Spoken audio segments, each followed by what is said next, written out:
Welcome, my dear student. In this video lecture, I am going to talk on notations in software engineering. This is my 19th video lecture of software engineering. The subject code of software engineering is 1618504. Dear students, I am preparing this video based on State Board of Technical Education syllabus for diploma student.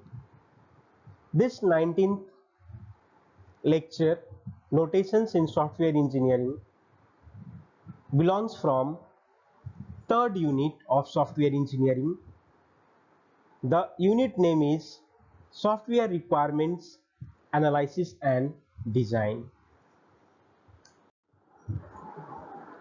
The content of my video lecture is I will explain the data flow diagram, then I will explain structure charts diagram, then hippo diagram, and fourth I will explain about procedure specification, and the last I will talk about pseudocode diagram. So these are the content of my today video lecture.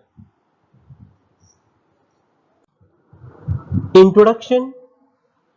In introduction,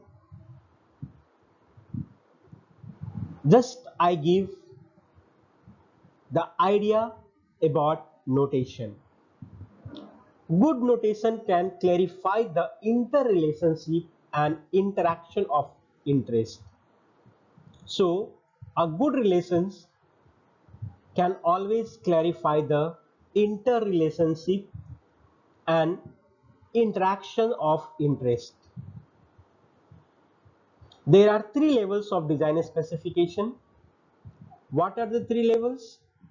We have external design specification, then we have architectural design, and third we have detailed design specification. So these are the three levels of design specification in notation in software design. Notation used to specify the external characteristics, architectural structure, processing details of a software system. So notation used to specify three things: external characteristics, architectural structure, and processing detail of a software. So some of the important notation that includes in data flow diagram is one of the type of the notation. Structure chart, hippo diagrams. Hippo diagram means hierarchical input output process. Input process auth. Procedure specification, pseudocode, and structured flow charts. So these are the 6 notation in software design. So as I told you, notation is used to specify external characteristics, architectural structure, processing detail of a software system. This notation includes the 6 points: data flow diagram, structure chart, hippo diagrams, procedure specification, pseudocode, structured flow charts. Now I will explain this all diagrams one by one in this video lecture for your better understanding. Now data flow diagrams. Data flow diagrams are directed graphs in which the nodes specify processing activities and arc specify data item that transmitted between processing nodes. So nodes specify processing activities, whereas ARC specify data items. I use directed graph. A directed graph is such a graph which has a direction. That means a directed graph having a direction. So data flow diagrams are directed graph. That means it's having a direction where to where move and how to move, in which nodes specify processing activities and ARC specify the data items transmitted between the processing nodes. Clear? Second point says that data flow diagram can be expressed using informal notation. So this diagram can be expressed by using informal notation that can be used to processing nodes, data source, data sink and data stores. So this is the second point, says that data flow diagram expressed using informal notation, and this informal notation used processing nodes, data source, data sinks and data stores. Third point says that under data flow diagrams it's a graphical representation of flow of data in a information system. So data flow diagram is a graphical representation of the flow of data in a information system. It's a graphical representation, so that can be represented in a graphical way. Types of data flow diagrams. So data flow diagrams are either logical or physical. There are two types. So data flow diagrams either fall in logical category or in physical category. So logical data flow diagram is such type which is concentrates on the system, process and the flow of data in the system. That means the logical type of data flow diagram give more emphasis on the system process and the flow of data in the system. So logical data flow diagram giving more emphasis or giving more concentration on the system process and the flow of data. For example, in a banking software system, data is moved between different entities. So it's one of the best example for the logical data flow diagram. So in a bank हम लोग देखते हैं bank में सारे system एक server से link होते हैं और सारा डेटा एक दूसरे से मूव करता रहता है. That means all the users can be able to be see the details of any customer of the bank. Physical data flow diagram says that it shows how the data flow is actually implemented in the system. That means physically they are going to explain and show the flow of data which is implemented in the system. It is more specific and close to the implementation. So data flow diagrams are more specific and close to the implementation. So these are the two types of data flow diagrams. Now this is a graphical representation of the informal data flow diagram or bubble chart. This explains how the data is moving from one point to another. It's an informal data flow diagram, and this is also known as bubble chart. For input transform A, so reference data X, input B transform B. So compute D, output D. So here is the operator input X and operator input Z.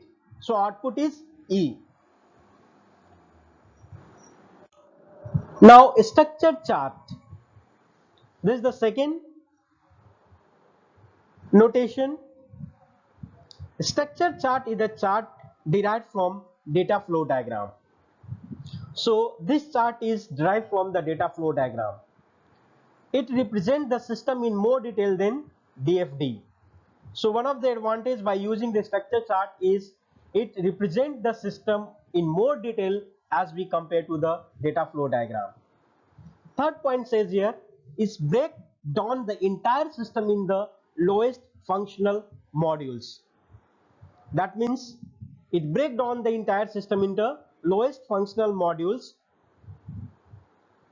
that describe functions and sub-function of each module of the system to greater detail than DFD.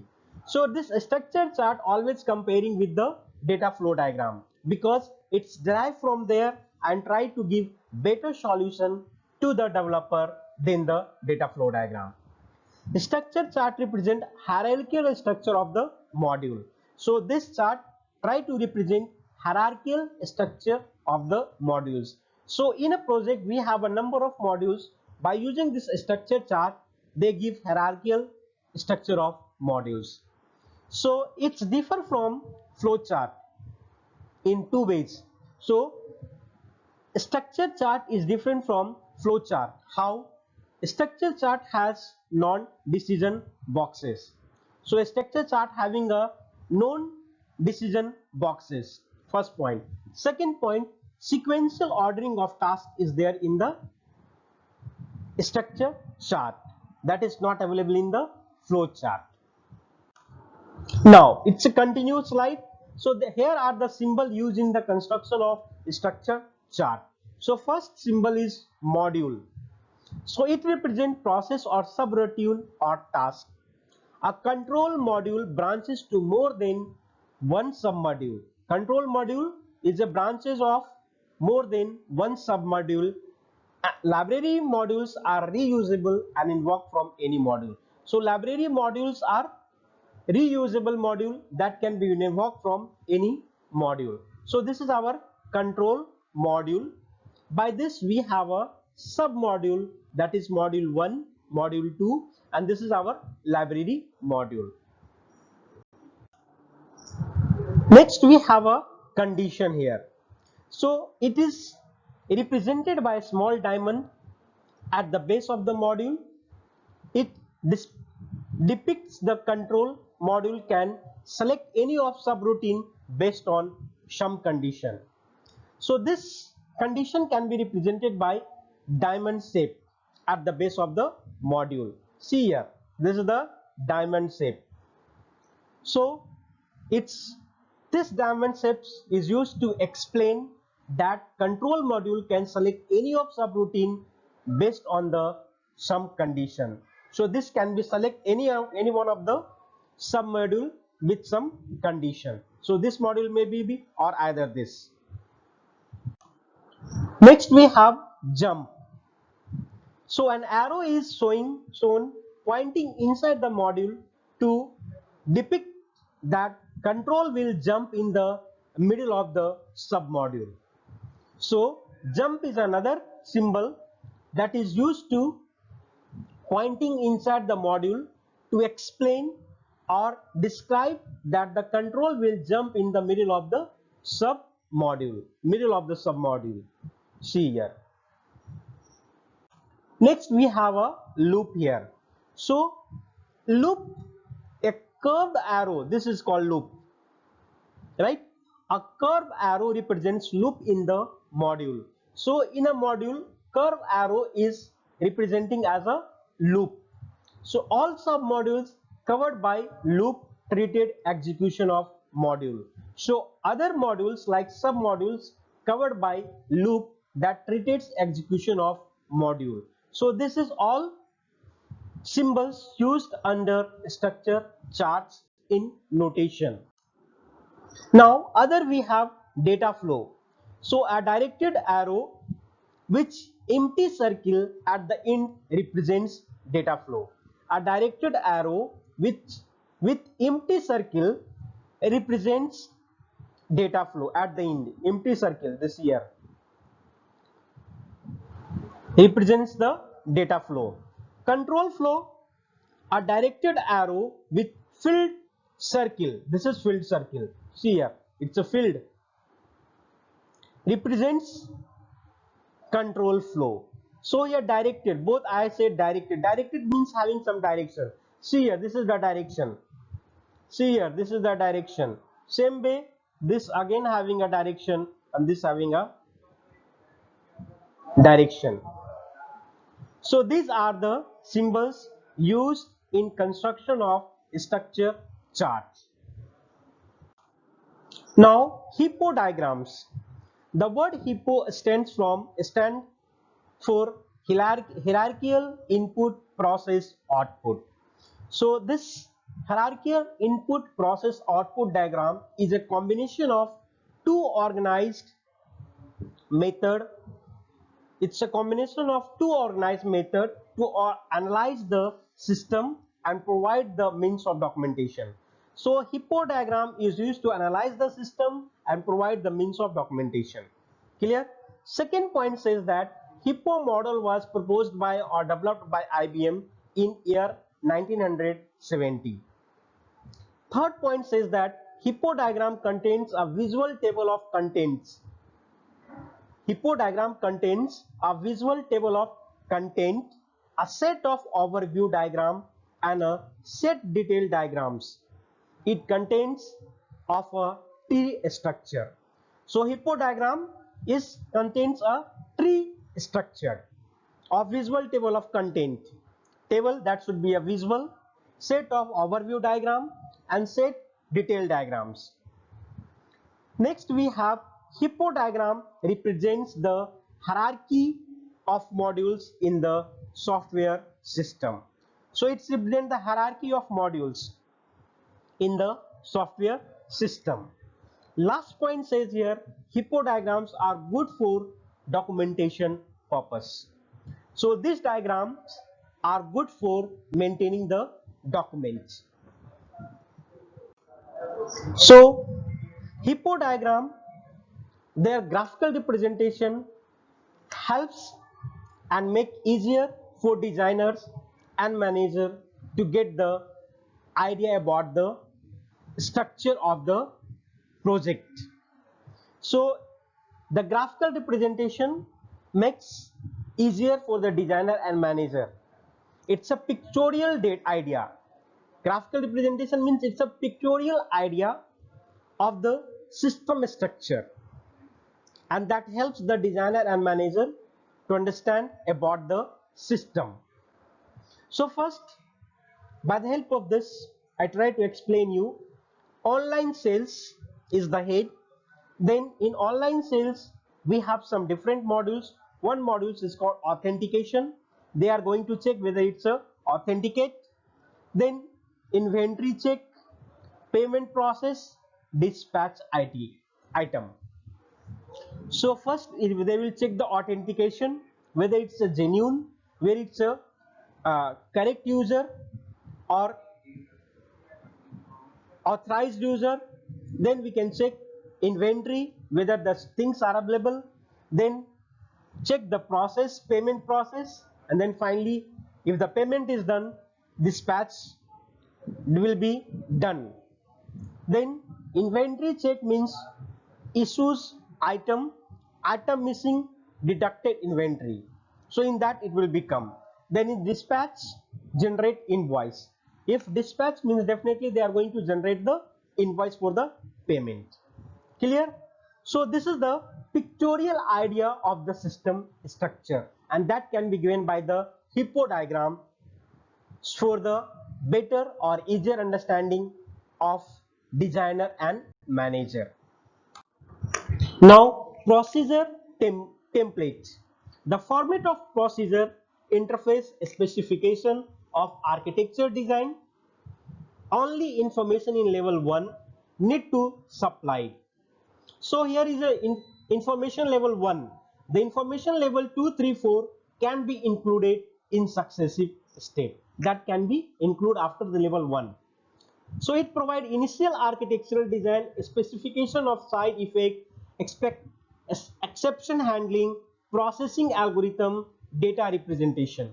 So these are the points comes under procedure template. First one, architectural design. Second one, a specification of side effect. Third one, exception handling. Fourth one, processing algorithm, and the last, data representation. So this procedure templates provide. Now pseudocode notation. So pseudocode notation can be used in both architectural as well as detailed design phase. So pseudocode notation, this concept used in both architectural as well as detailed design phases. So designer describes system characteristics using short, concise, that are structured by the keyword such as if else statement, while do end statement. Pseudocode is written more close to the programming language. Yes, pseudocode is very close to the programming language. Pseudocode can replace flowchart.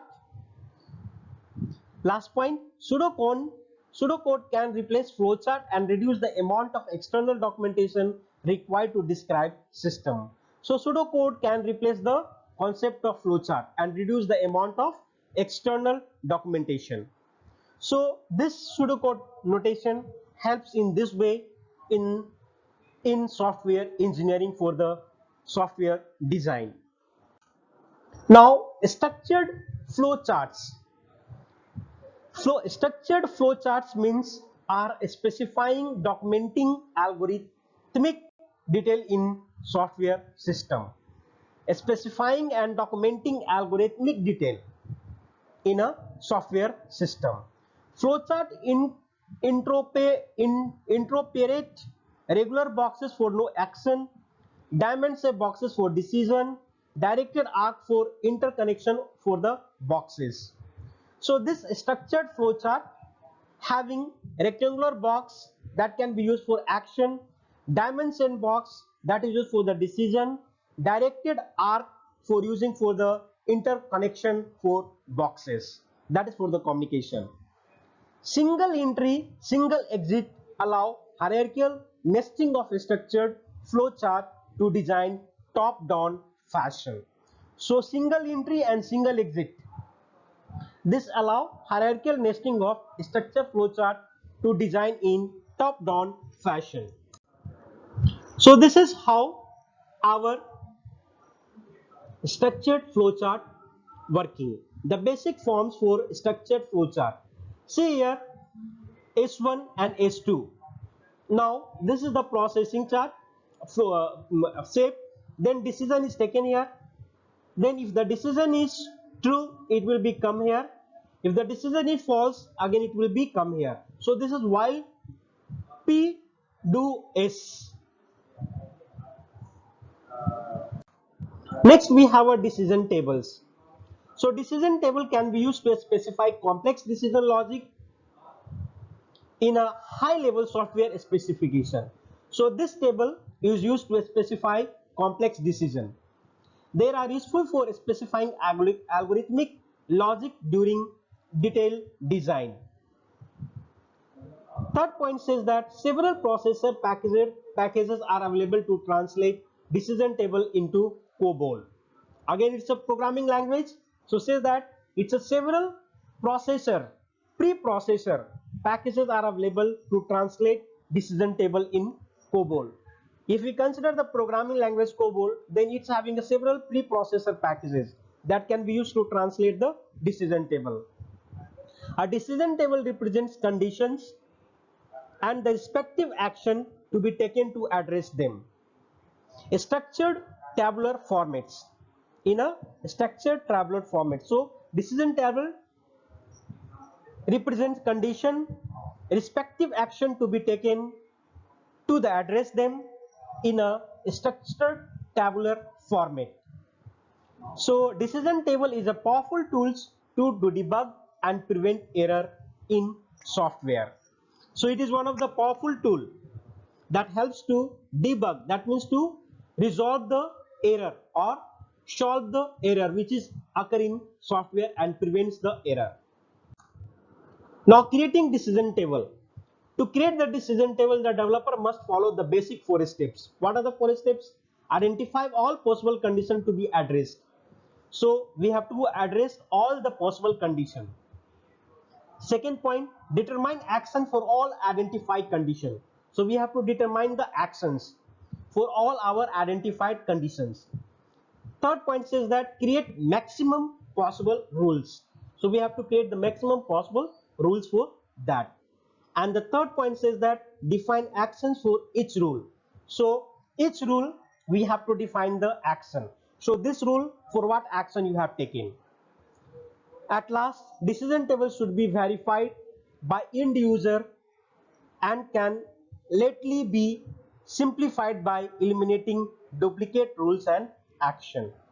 So this is all about the decision table in notation. I hope, my dear students, it's clear for you. This is the summary slide of my video. In this video, I hope you clearly understood about the data flow diagram, how it's working. Next, I clearly explain about the structured chart diagram. There are many symbols used in the structured diagram, and each I explain clearly with the help of diagram itself. Then the concept of pseudocode diagram also I explain in this video lecture, which helps to in the notation of software engineering. And last, I clearly talk about the hierarchical input process output diagram.